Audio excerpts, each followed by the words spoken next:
¿Cuántos de ustedes recuerdan haber orado por lluvia durante una tremenda sequía? ¿Ustedes oraron? ¿Han orado? Y allá los que nos están viendo por internet, Tomás, levanta tu mano, Él nos está viendo desde Polo. ¿Cuántos de ustedes han orado entonces por lluvia durante una sequía? Casi todos levantaron la mano. Ahora déjame hacerle otra pregunta. ¿Cuántos de ustedes salieron con una sombrilla en la mano mientras oraban por lluvia durante una sequía? La hermana Ángela dice que sí. ¿Ok? La hermana de Casia dice que siempre anda con una sombrilla. Bueno, eso es ser precavida. ¿Ok? Pero durante una sequía, hace la diferencia entre realmente creer a quién tú le estás orando y sencillamente decir, vamos a orar.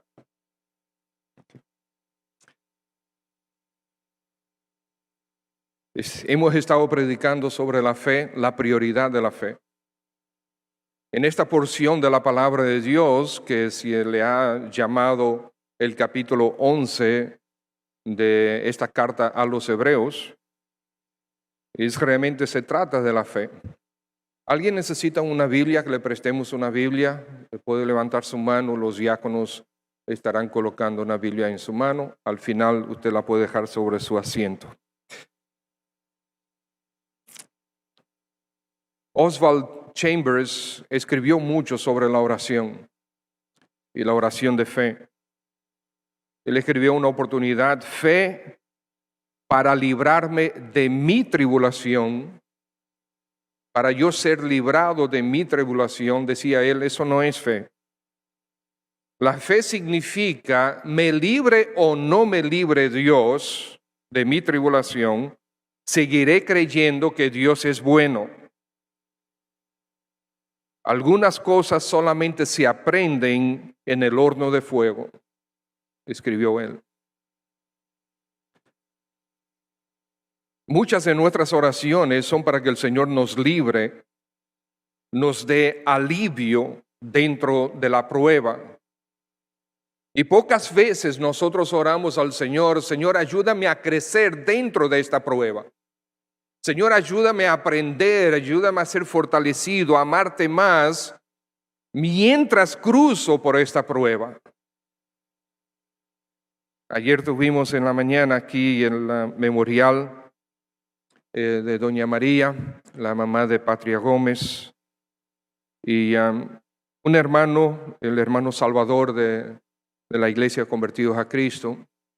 El Señor la ha usado para iniciar, por lo menos que yo sepa, 2 o 3 iglesias más en San Cristóbal. Y él pues él y la esposa cruzaron por un tiempo muy difícil, que le dio cáncer, él tuvo que ser operado, perdió prácticamente toda la oreja y fue extirpado el cáncer de este lado de su rostro. Y él me decía, realmente la prueba fue bien difícil, muy difícil, pero cuánto me gocé en ver cómo el Señor se acercaba cada vez más a mí y yo cada vez más a Él. Y eso fue un tiempo absolutamente glorioso, cruzar por esa prueba. Ninguno de nosotros quiere sufrir, ninguno de nosotros es sádico, o por lo menos no deberíamos ser ni sádicos, ni cuando queremos sufrir nosotros mismos, ¿cómo se llama? Masoquista, gracias. No deberíamos ser masoquistas, ¿verdad? Pero una cosa es no querer, y otra cosa es, si el Señor lo tiene para nosotros, cruzarlo, agarrados de Él, dependiendo de Él, que Él sabe lo que está haciendo. Y otra vez, la prueba no es lo mismo que consecuencias de pecado. Debemos tener esas dos cosas bien claras, ¿ok? Nosotros decimos tener fe en Dios para vida eterna, pero nosotros seguimos aferrados a esta vida temporal y efímera. Y por eso el escritor, inspirado por el Espíritu de Dios, nos da el ejemplo de Abraham, de hecho llamado el padre de la fe. Él fue el primero de los hebreos. Entonces quisiéramos, hermanos, impulsarnos una vez más para alzar nuestra vista de este mundo terrenal hacia Dios. Y todo lo que nosotros somos, hacemos, elegimos, sea de acuerdo a su voluntad y para su gloria. Nuestra fe debe manifestarse de manera clara mientras nosotros elevamos nuestra visión hacia Dios.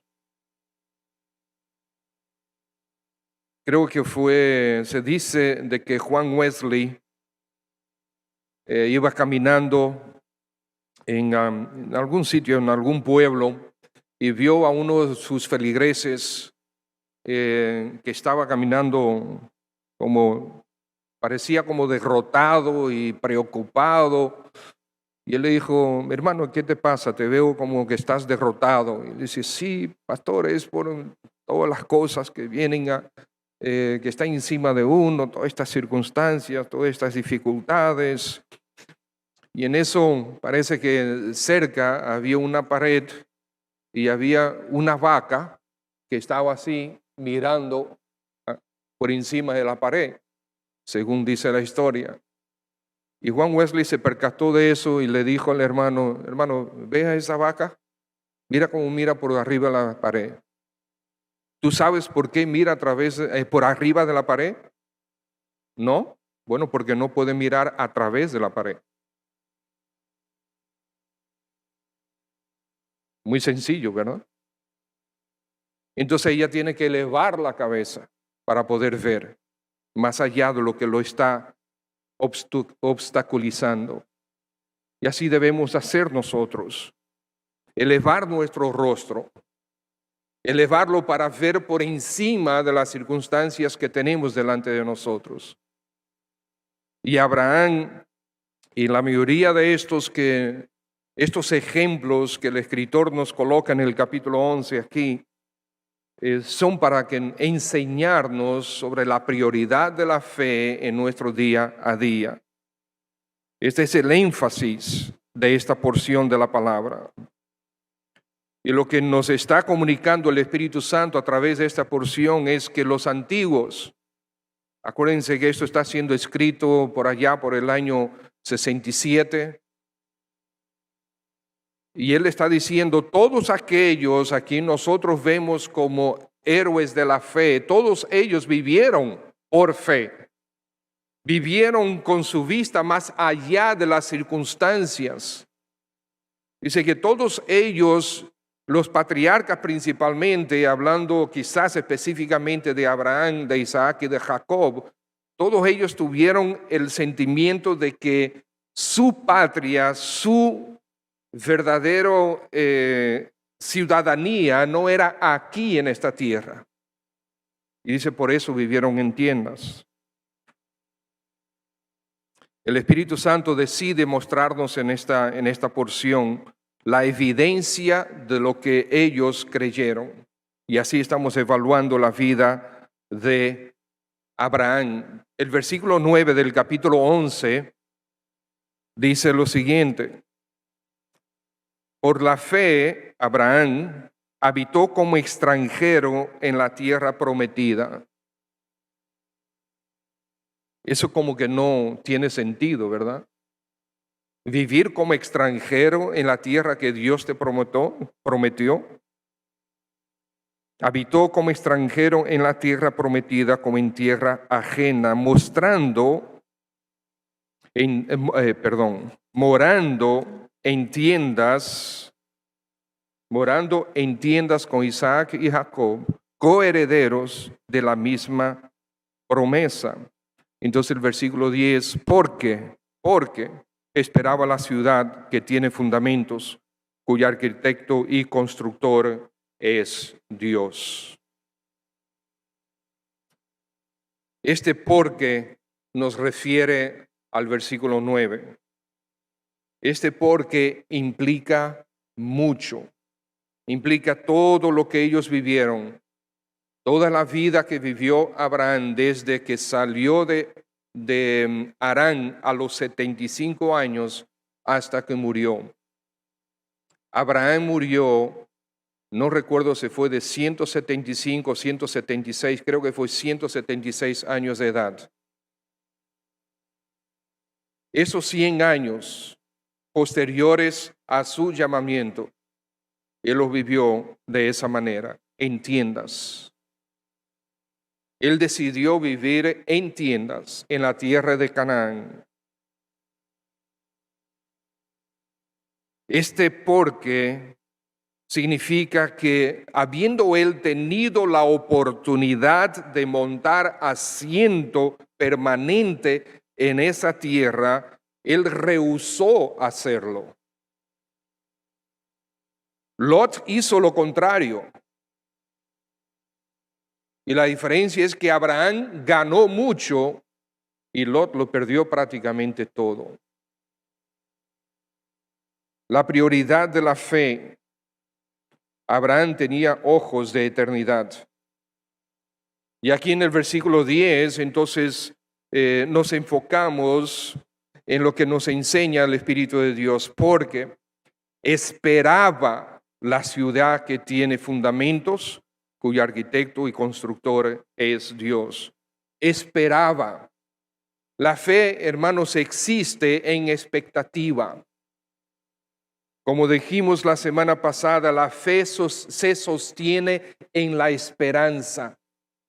Él esperaba. Era continuo y duró toda su vida, duró los 100 años después de.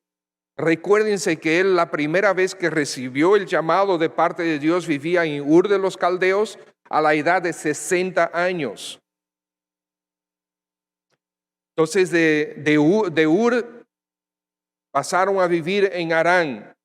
15 años duraron allá y entonces el Señor volvió a llamarlos ya con promesas definidas, 3 promesas claras, y él se fue hacia la tierra de Canaán y ahí vivió 100 años más aproximadamente. Abraham esperaba, dice aquí, él vivió 100 años en tiendas porque esperaba.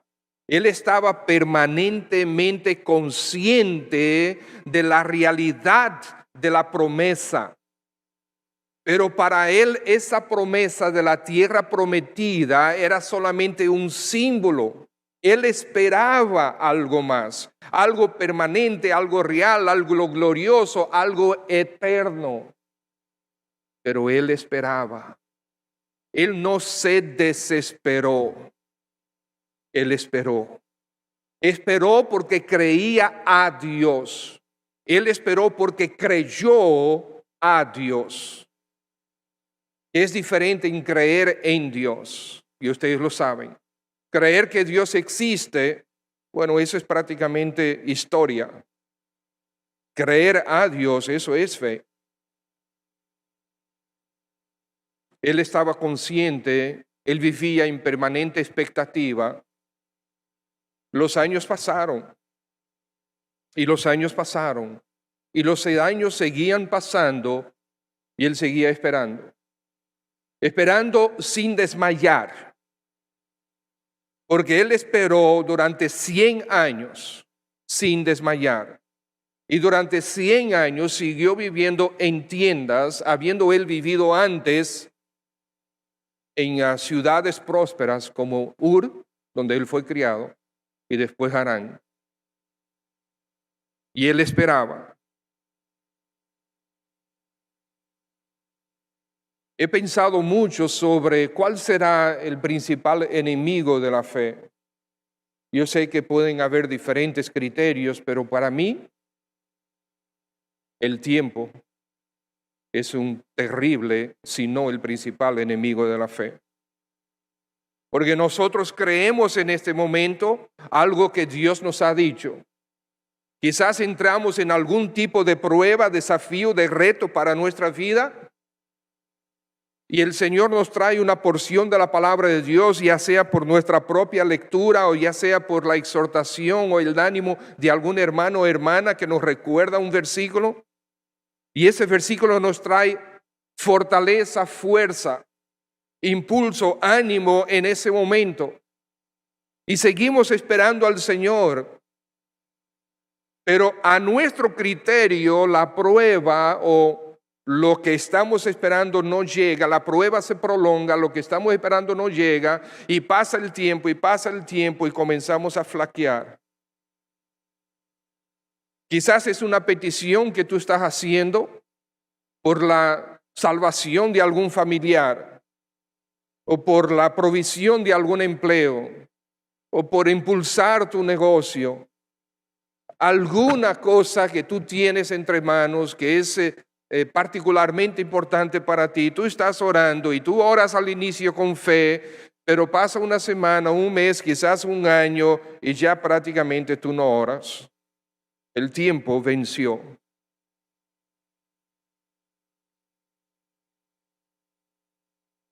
Pero Abraham esperaba y siguió esperando durante 100 años. Amados hermanos, la fe existe en expectativa, en esperanza. La fe se sostiene en esperanza, la esperanza de que las promesas de Dios se van a cumplir, no en nuestro tiempo, sino en su tiempo, de acuerdo a su plan. Y mi fe es que ya sea que yo lo vea o yo no lo vea, su palabra se cumplirá. Abraham esperaba.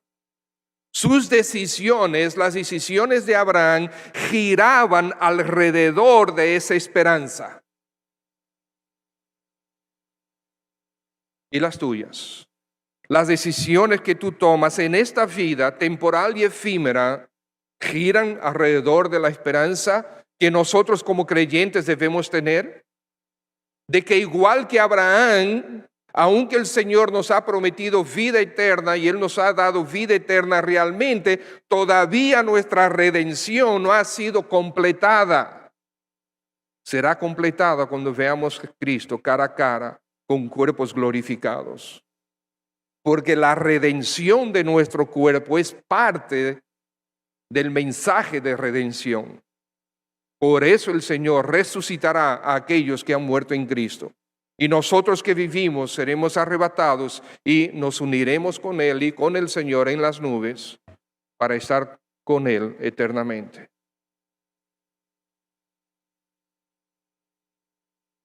Sus decisiones, igual que las nuestras, deben girar alrededor de nuestra esperanza. De que este mundo es pasajero, estamos aquí como peregrinos, como bien dice el Espíritu Santo a través de Pedro y a través de Pablo también. Los ojos de Abraham estaban puestos en la eternidad. Y no es que él tenía un entendimiento como tú y yo tenemos de las verdades bíblicas. Ellos tenían una revelación muchísimo más limitada que nosotros. Pero lo que Dios le dijo fue suficiente y él esperaba. Y tenía su mirada elevada hacia la eternidad. Sí, él había llegado a la tierra prometida.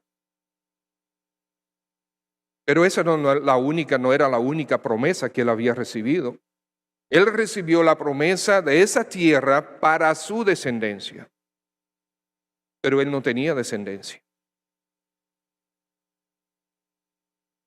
Y que a través de su descendencia él sería de bendición para todas las naciones.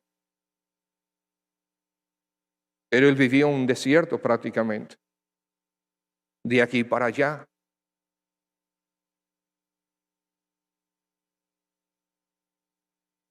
Y él esperaba y siguió esperando. Sí, esa era la tierra prometida y él estaba viviendo en ella. pero era solo un símbolo de lo que Dios tiene preparado para aquellos que en Él creen.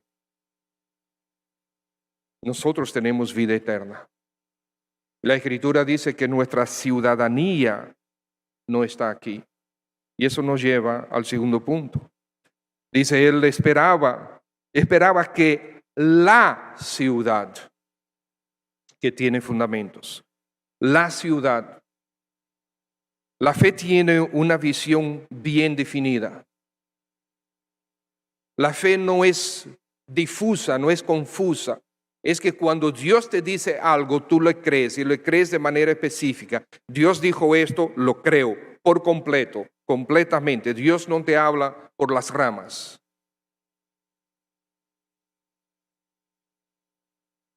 Y él entendió que había una ciudad eterna, una ciudad que no era de este mundo. Y estimados hermanos, una ciudad implica un pueblo. Pues nosotros estamos estudiando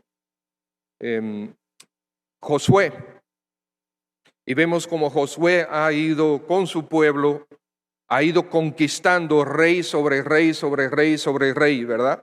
Vimos todo eso. Y prácticamente terminando, todavía quedaban muchos reyes por conquistar y cada ciudad era un rey.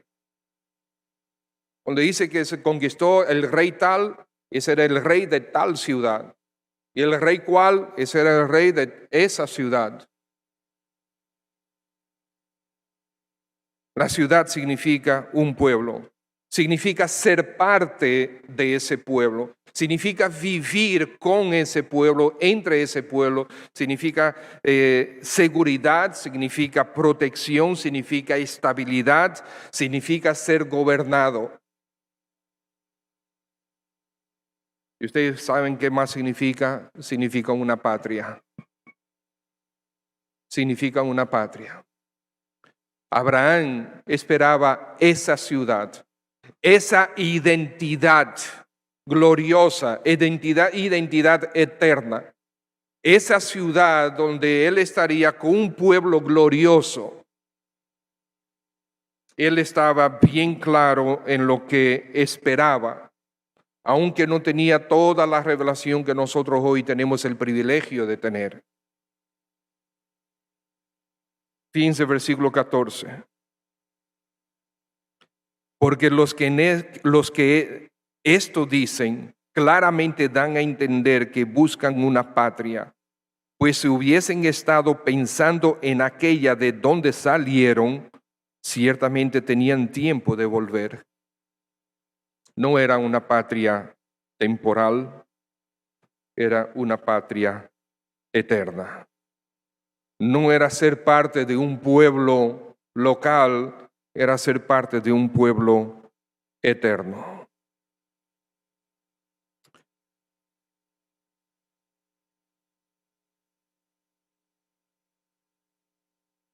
Hermanos, nosotros no pertenecemos a este mundo. Nuestra ciudadanía está en los cielos. El Señor Jesús le dijo a sus discípulos, óyeme, no se preocupen. Juan capítulo 14, no se preocupen, no estén tristes. Sí, es verdad, yo me voy, pero yo no me voy para quedarme, yo vendré de nuevo y vendré a buscarlos. No se turbe vuestro corazón. ¿Creéis en Dios? Creed también en mí. En la casa de mi Padre muchas moradas hay. Esa casa no está aquí en esta tierra. Y dice él, allá hay muchas moradas. Si así no fuera, yo os lo hubiera dicho. Voy pues a preparar lugar para vosotros. Estimados, sí, estamos viviendo aquí, el Señor nos tiene aquí, somos responsables de la vida aquí, somos responsables de nuestras familias, somos responsables los hermanos los unos por los otros. Sí, todo eso es verdad. Pero tener nuestro corazón asentado en esta tierra no está bien. Esta tierra es solamente un instrumento para nosotros seguir sirviendo al Señor. Es un instrumento, es de pasada. Esta tierra es solamente una forma de Dios mantenernos vivos para seguir proclamando el glorioso evangelio de la salvación de las almas que es en Cristo Jesús. Tu trabajo, tu empresa, tu forma de vida, tu forma del Señor proveer para ti, para tu familia, es solamente un instrumento.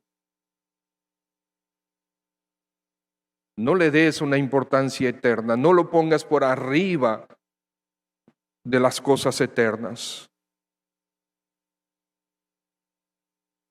Y si me fuere, dice el Señor Jesús, y os preparare el lugar, ¿para qué es? Yo les dejo aquí, yo me voy y le voy a preparar lugar. Entonces, si nuestro lugar está allá, ¿es para qué?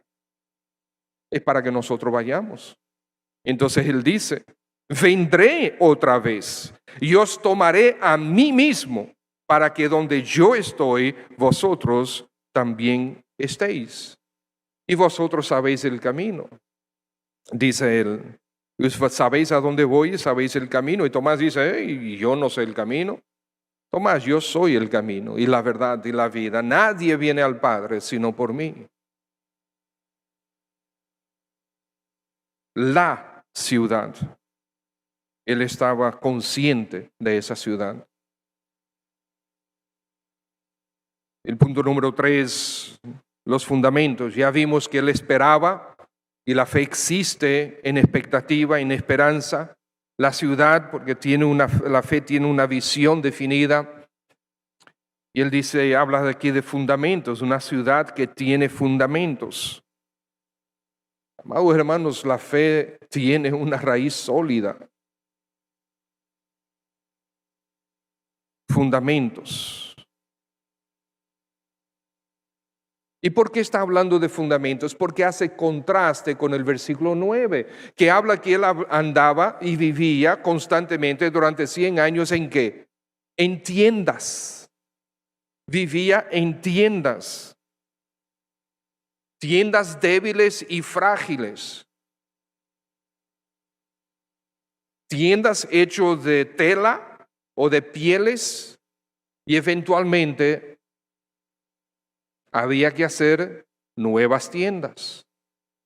Solamente durante los 40 años en el desierto fue que Dios hizo provisión milagrosa de que ni la ropa, ni las tiendas, ni los zapatos durante 40 años envejecieron y se dañaran. No es igual que los zapatos que nosotros compramos hoy aquí. ¿Ustedes se acuerdan un anuncio, zapatos italianos hechos aquí? ¿Ustedes se acuerdan? Es una valla grandísima. Zapatos italianos, pero hechos aquí.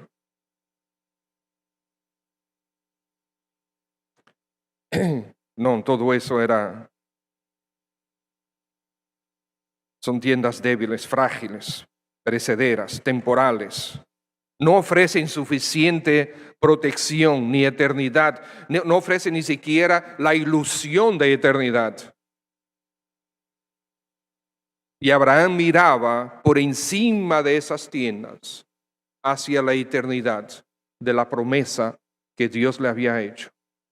Y esperaba la ciudad que tenía fundamentos.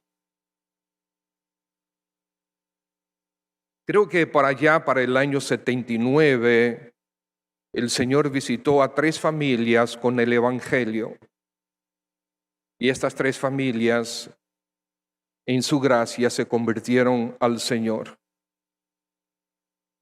Y los 3 esposos eran amigos de infancia y tenían en común una empresa que se llamaba C3.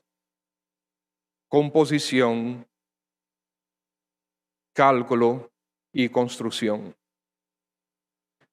C3 era la empresa donde que tenía, y creo que existe todavía, el hermano Atilio León, el hermano Nino Rodríguez y el hermano José Mayén. Atilio y José eran los arquitectos y Nino era el ingeniero. Y ellos diseñaban y construían. Yo era un fan, no sé si el número 1, pero si no era el número 1, estaba el número 2, del diseño y la construcción que hacía Atilio, porque después José Mayén, el arquitecto José Mayén, bueno, por cierto, a los 3 el Señor no solamente salvó, sino a los 3 llamó al ministerio. Y gracias al Señor por eso.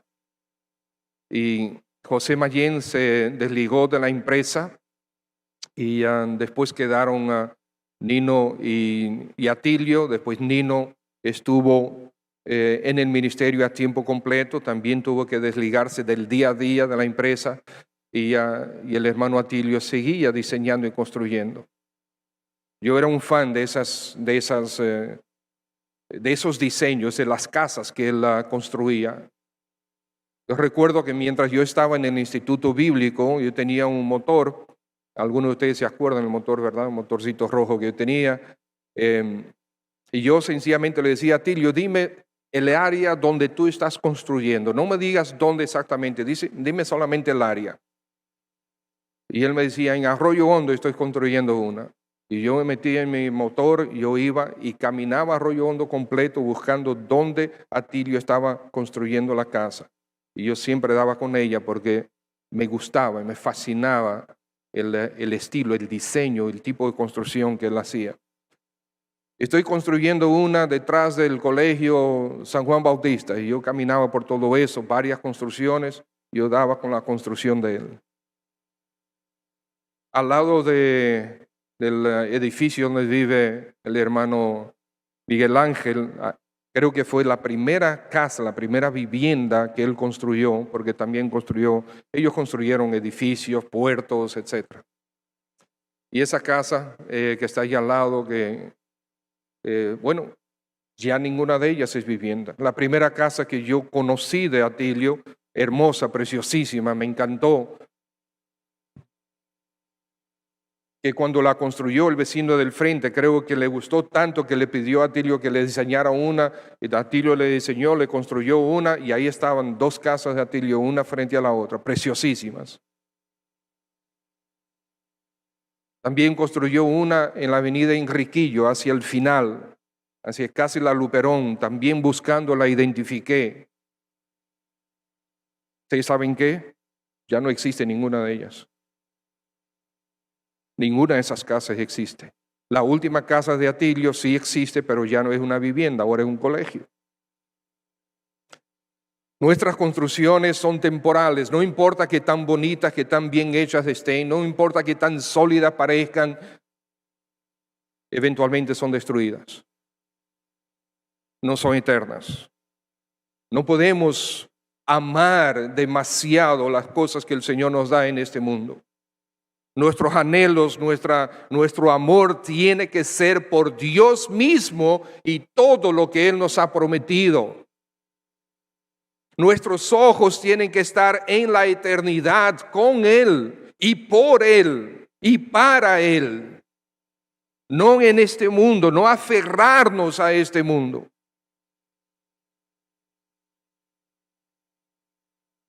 Dándole el devocional a los hermanos allá en el Colegio Belén, le explicaba sobre la certeza de las promesas de Dios, principalmente con relación a la salvación. Y que el hecho que para el creyente cuando muere inmediatamente va a la presencia de Dios. Y vimos los diferentes pasajes, estar presente al cuerpo es estar ausente al Señor, estar ausente del cuerpo es estar presente con el Señor. Donde el apóstol Pablo dice que para mí vivir es Cristo, pero el morir es ganancia.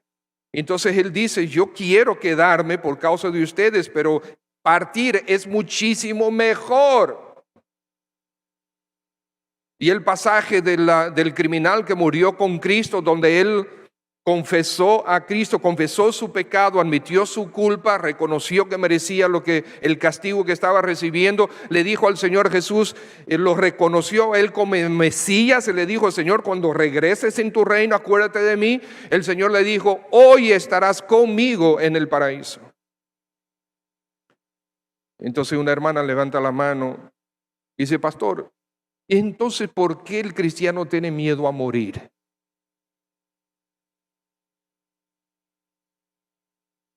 ¿Por qué?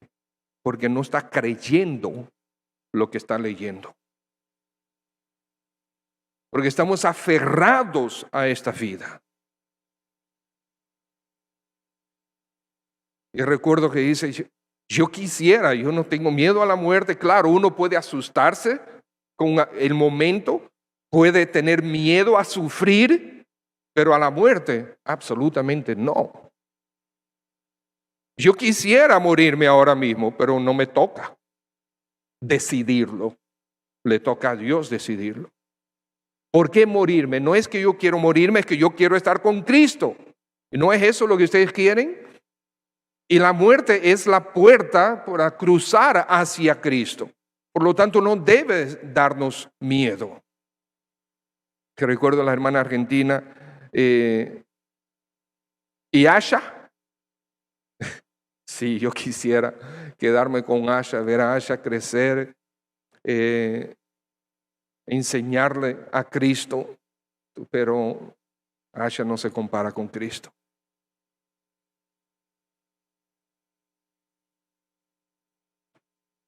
Y todo esto tiene sentido solamente por la última parte del versículo, donde dice: cuyo arquitecto y constructor es Dios. La fe siempre inicia con una visión clara de quién es Dios.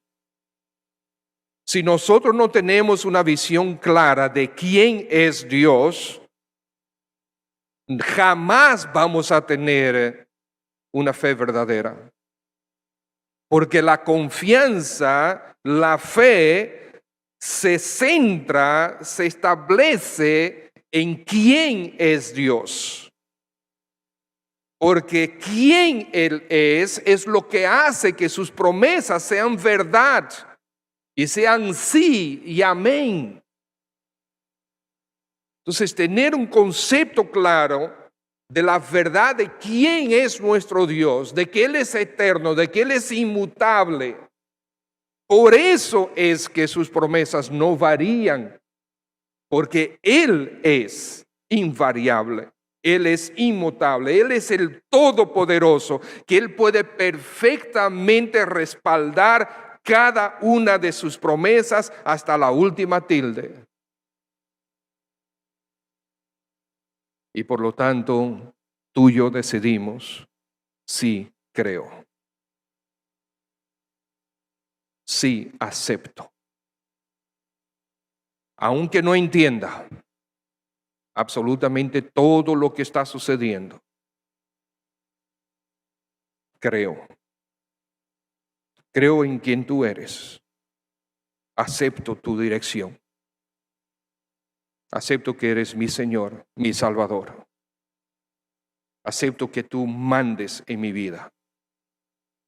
Acepto ser un peón en tus manos. Acepto tu soberanía. Disfruto tu amor. Confío totalmente en lo que has dicho en tus palabras y en tu palabra. Eso es lo que nos quiere decir el Espíritu Santo, que la fe es una prioridad para nosotros en esta vida aquí. Y nos da el ejemplo de Abraham, que él mantuvo sus ojos por arriba de lo terrenal y entendió que las promesas no eran simples promesas terrenales. Cuando nosotros leemos la historia de Israel, prácticamente todo es terrenal, terrenal, terrenal. Pero Abraham entendió que era solamente simbólico.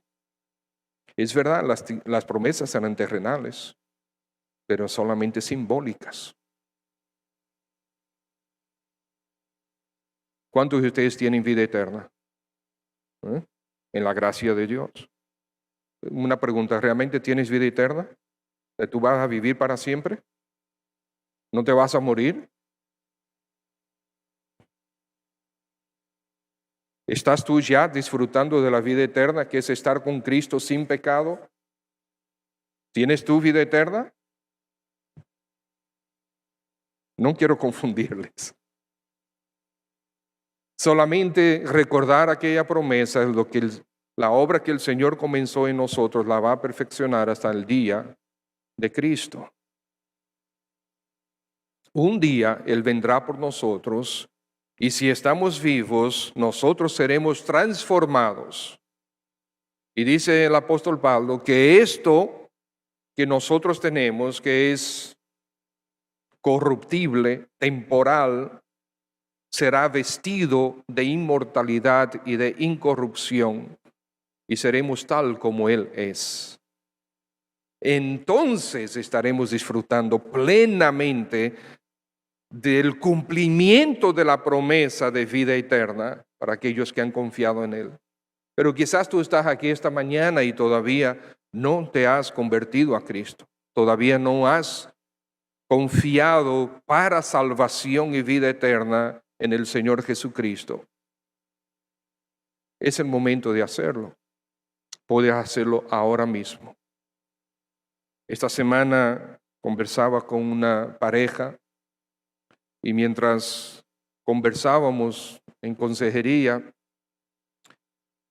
una vez más compartí el Evangelio con la esposa, aunque había crecido en el Evangelio, aunque había hecho profesión de fe en algún momento, ella se había apartado del camino y en la gracia de Dios volvió a reconocer al Señor Jesús como su único y suficiente Salvador.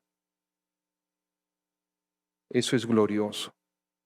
Eso es realmente, trae tanto gozo ver a un pecador entregarse a Cristo.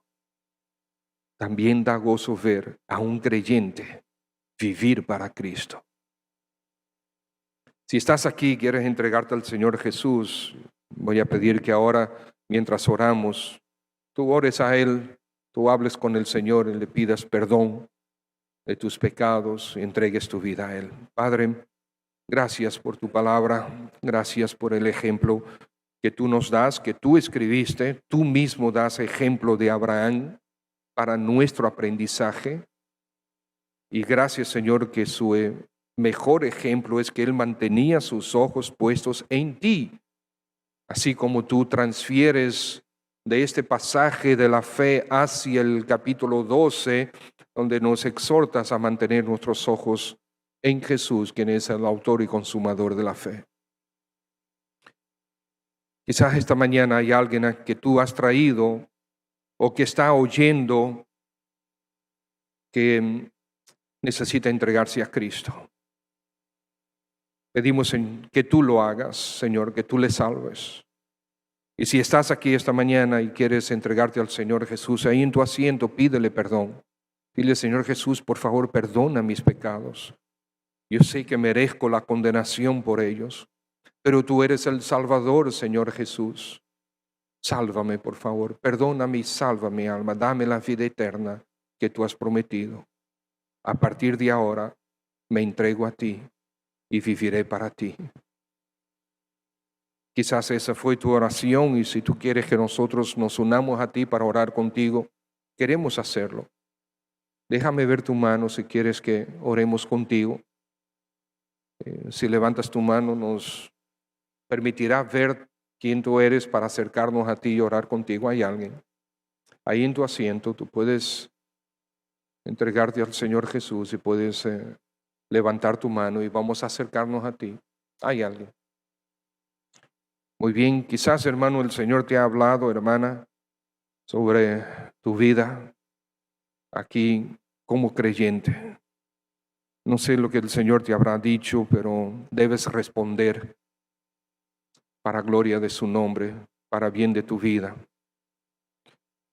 Señor, tú sabes lo que estás haciendo y te doy gracias por tu palabra.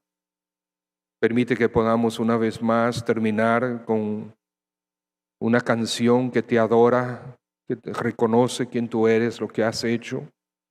Gracias, oh buen Dios, por ser nuestro Padre Celestial en Cristo Jesús. Amén.